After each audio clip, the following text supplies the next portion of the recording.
Hello and welcome to Andrew Answers. I'm Andrew.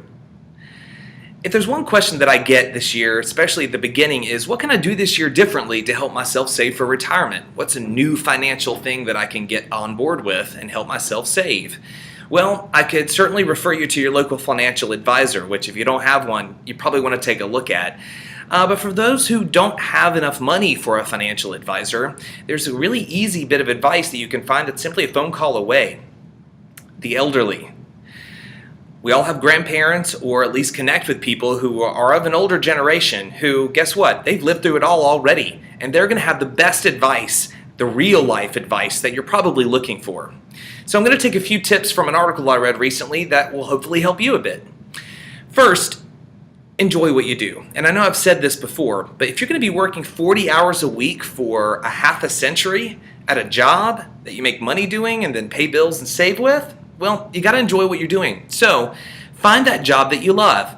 That way, work doesn't feel like work, and saving becomes easier from the money that you earn. Plus, if you like what you do, more than likely you're probably going to move up pretty quickly in that job, and therefore, over time, make a little bit more money. So first off, do what you love. You're going to be doing it probably a bit longer. Next, be frugal and live a little.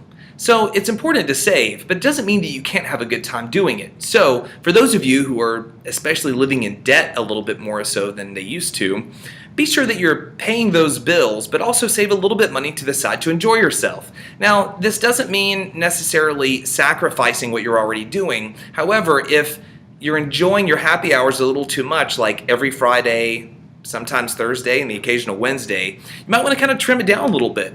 Why does it have to be happy hour? Why drown your sorrows when maybe you can grab your friends and go on a different experience? Maybe out to dinner, maybe to a play or a concert. Think about those things that you'll remember ongoing, because that way you'll remember those things the strongest, because you probably won't remember every single one of those Fridays for a happy hour.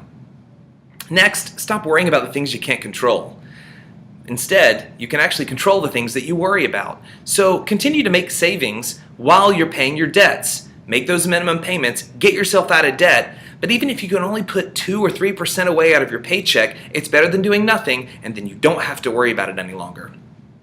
This has been another episode of Andrew Answers. If you've got a question about your retirement, your future, or just plain on anything, don't hesitate to ask. You can ask wherever you see this video, and feel free to follow me at Andrew Answers on Twitter and ask a question there. In the meantime, feel free to share and help yourself and others around you save for their future.